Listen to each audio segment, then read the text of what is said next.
नमस्कार। The deep dive में आपका स्वागत है। नमस्कार। आज हमारे पास कुछ काफी दिलचस्प दस्तावेज हैं जो दुनिया भर में क्या चल रहा है इसकी एक झलक दे रहे हैं। जी। तो हमारा काम है कि इनकी थोड़ी गहराई से पड़ताल करें और वो जरूरी बातें निकालें जो शायद पहली नजर में ना दिखें। बिल्कुल। आज के इन स्रोतों को देखें तो दो मोटी मोटी बातें सामने आ रही हैं।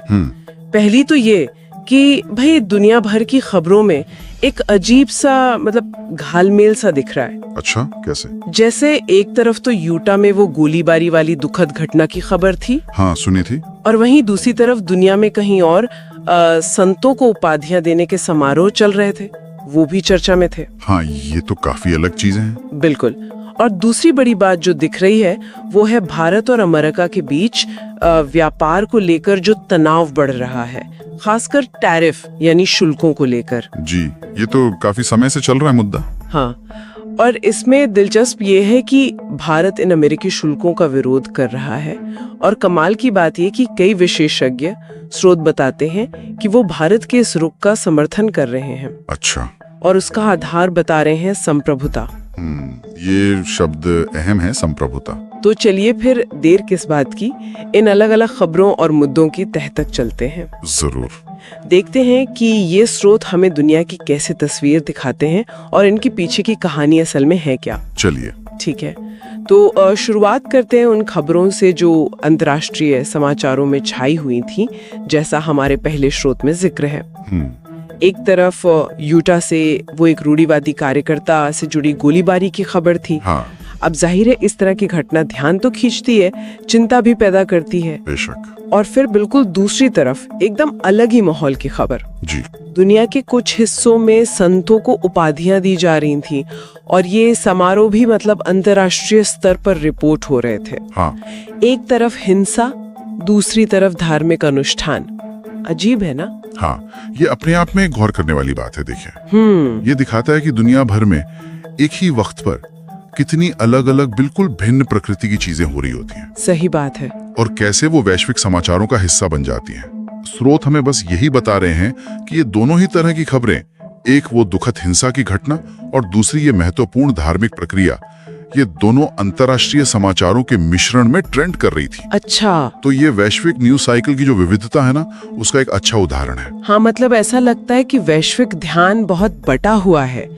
ऐसा नहीं कि सिर्फ बड़ी राजनीतिक या आर्थिक घटनाओं पर ही सबकी नजर टिकी रहती है। बिल्कुल नहीं। कभी कभी ऐसी स्थानीय घटनाएं या सांस्कृतिक कार्यक्रम भी अंतर्राष्ट्रीय सुर्खियां बन जाती हैं। बिल्कुल। और ये याद दिलाता है कि अंतर्राष्ट्रीय समाचारों का दायरा असल में बहुत बड़ा है। इसमें भू राजनीति है, अर्थशास्त्र है, लेकिन साथ साथ सामाजिक घटनाएं, सांस्कृतिक पल और कभी-कभी दुर्भाग्य से व्यक्तिगत त्रासदियां भी शामिल होती हैं। हाँ। जो किसी न किसी वजह से दुनिया का ध्यान खींच लेती हैं। स्रोत बस इसी रुझान को सामने रख रहे हैं कि इस तरह की विविधता उस वक्त मौजूद थी। एक तरह से ये दुनिया के अलग अलग रंगों और वास्तविकताओं का एक स्नैपशॉट है, बस। तो ये तो हुई वो खबरें जो शायद कुछ समय के लिए चर्चा में रही होंगी। जी, शायद।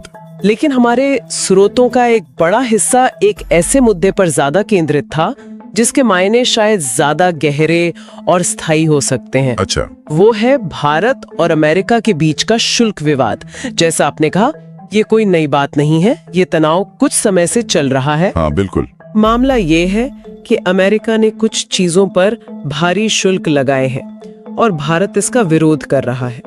स्रोत साफ तौर पर ये बताते हैं कि भारत इन शुल्कों से सहमत नहीं है। जी। लेकिन यहाँ कहानी और दिलचस्प मोड़ लेती है। स्रोतों के मुताबिक कई विशेषज्ञ इस मामले में भारत के पक्ष का समर्थन कर रहे हैं। ये वाकई अहम बात है। हाँ, क्योंकि आम तौर पर ऐसे व्यापार विवादों में विशेषज्ञों की राय बटी हुई सी होती है ना। हाँ, अक्सर ऐसा ही होता है। तो ये समर्थन क्यों है? और जिस बुनियाद पर ये विशेषज्ञ भारत का समर्थन कर रहे हैं वो शब्द है संप्रभुता।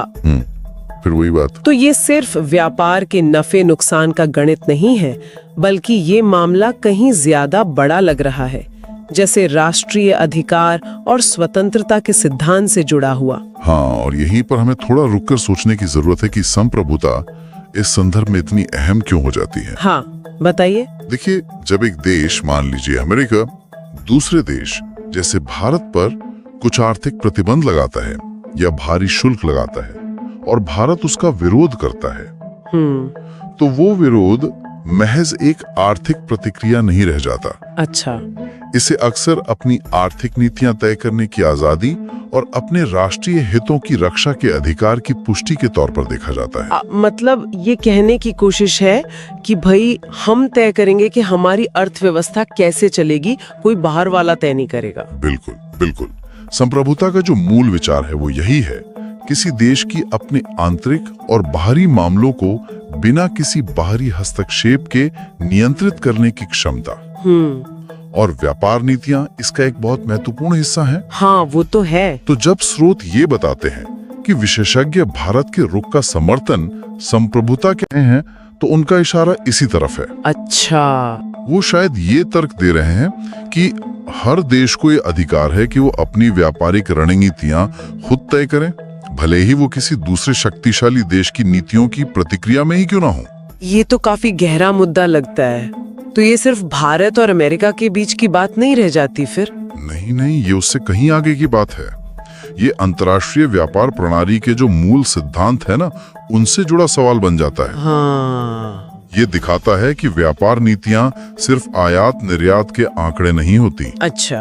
बल्कि वो किसी देश की राष्ट्रीय पहचान, उसकी स्वायत्तता और वैश्विक मंच पर उसकी हैसियत से जुड़ी होती हैं। जब विशेषज्ञ संप्रभुता का जिक्र करते हैं तो वो इसी व्यापक संदर्भ की ओर इशारा कर रहे होते हैं। क्या स्रोत इस पर कुछ और बताते हैं कि विशेषज्ञ किस तरह के तर्क दे रहे हैं?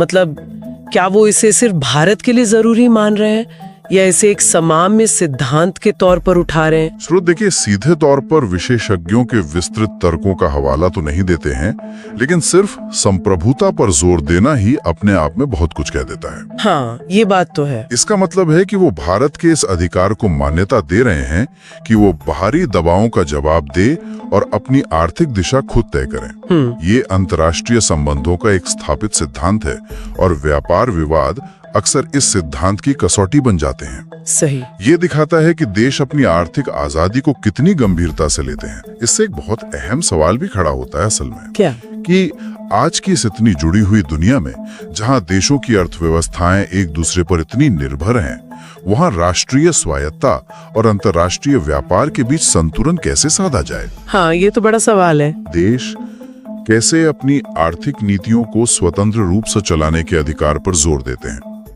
जबकि वो वैश्विक सप्लाई चेन और बाजारों का हिस्सा भी बने रहना चाहते हैं। ये एक बहुत ही नाजुक संतुलन है हमेशा। तो अगर हम इन दोनों हिस्सों को जोड़ के देखें, एक तरफ वो यूटा और संत उपाधियों जैसी क्षणिक लगने वाली खबरें जी, और दूसरी तरफ ये भारत अमेरिका शुल्क विवाद जैसा गहरा और लंबा चलने वाला मुद्दा जी, तो ये हमें क्या बताता है? हाँ, ये एक दिलचस्प तुलना है। ये दिखाता है कि वैश्विक पटल पर हमारा ध्यान कैसे काम करता है ना? कुछ घटनाएं, चाहे वो दुखद हों या उत्सव का पूर्ण, वो अचानक उभरती हैं, सुर्खियां बटोरती हैं और फिर शायद धीरे धीरे खबरों से गायब हो जाती हैं। सही। यूटा की घटना या वो संत उपाधियां, वो शायद इसी श्रेणी में आती हैं, जैसा कि पहले स्रोत से अंदाजा लगता है। हाँ। वहीं दूसरी तरफ भारत अमेरिका शुल्क विवाद जैसे मुद्दे हैं। ये ज्यादा जटिल होते हैं, इनकी जड़ें ज्यादा गहरी होती हैं और इनके परिणाम ज्यादा दूरगामी होते हैं। ये मुद्दे भू राजनीति, राष्ट्रीय हितों और जैसा हमने देखा संप्रभुता जैसे बुनियादी सिद्धांतों से जुड़े होते हैं। सही कहा।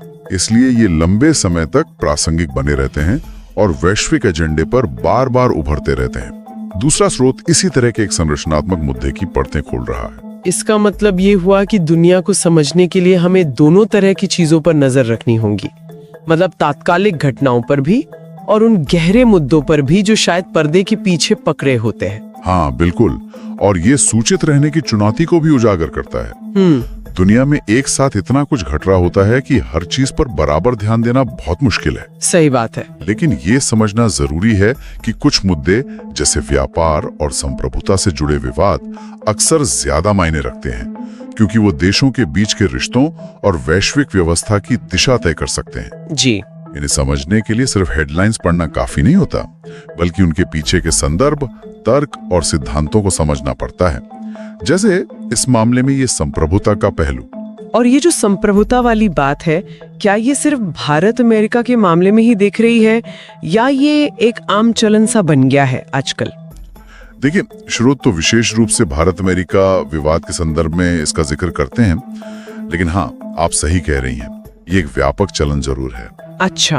आप देखेंगे कि दुनिया भर में देश अक्सर अपनी अंतर्राष्ट्रीय बातचीत में, चाहे वो व्यापार हो, कूटनीति हो या कोई और क्षेत्र हो, अपनी स्थिति को मजबूत करने के लिए संप्रभुता और राष्ट्रीय हित जैसे सिद्धांतों का हवाला देते हैं। हाँ, ये तो है। ये एक तरह से अंतर्राष्ट्रीय मंच पर अपनी स्वायत्तता और अपने अधिकारों को जताने का तरीका है, और व्यापार आजकल इसका एक बहुत बड़ा अखाड़ा बन गया है। समझा। तो कुल मिलाकर आज हमने जो स्रोत देखे, उनसे दो मुख्य धाराएं निकलती हैं। जी। पहली वैश्विक समाचारों का वो मिला जुला सा रूप, जहां यूटा की दुखद घटना और संत उपाधियों जैसे बिल्कुल अलग अलग मिजाज की खबरें एक साथ ट्रेंड कर सकती हैं। ये दुनिया की विविधता और समाचार चक्र की प्रकृति को दिखाता है। बिल्कुल। और दूसरी भारत और अमेरिका के बीच शुल्क को लेकर चल रहा तनाव, जिसे स्रोत सिर्फ एक आर्थिक विवाद के तौर पर नहीं देख रहे हैं, हाँ। बल्कि संप्रभुता के एक बड़े मुद्दे के तौर पर पेश कर रहे हैं, जिसमें विशेषज्ञों की राय भी, जैसा बताया गया, भारत के रुख के समर्थन में है। सही। ये दिखाता है कि कैसे व्यापारिक मतभेद राष्ट्रीय स्वायत्तता के गहरे सवालों से जुड़ जाते हैं। ये सब जानने के बाद एक सवाल सा मन में उठता है, या कहीं एक विचार, जरूर श्रोताओं के लिए छोड़ने के लिए। हाँ, बिल्कुल। जिस तरह हमने देखा कि व्यापार विवाद में संप्रभुता पर इतना जोर दिया जा रहा है, ये सोचने पर मजबूर करता है कि भविष्य में राष्ट्र अपनी बढ़ती हुई आर्थिक निर्भरता, चाहे वो टेक्नोलॉजी हो, सप्लाई चेन हो या डेटा हो, ये सब बहुत अहम है, और स्वतंत्र रूप से फैसले लेने की अपनी क्षमता के बीच संतुलन कैसे साधेंगे। बहुत बड़ा सवाल है ये। क्या संप्रभुता का मतलब बदल जाएगा जब दुनिया और ज्यादा जुड़ जाएगी और ज्यादा निर्भर हो जाएगी? ये सिर्फ शुल्कों की लड़ाई नहीं लगती, ये शायद भविष्य में राष्ट्रीय पहचान और स्वतंत्रता को परिभाषित करने की एक बड़ी जद्दोजहद है। ये वाकई एक गहरा और बहुत ही विचारणीय बिंदु है। ये सवाल आने वाले समय में और भी ज्यादा अहम होता जाएगा, इसमें कोई शक नहीं। इसी विचार के साथ आज की ये गहरी चर्चा यहीं समाप्त करते हैं।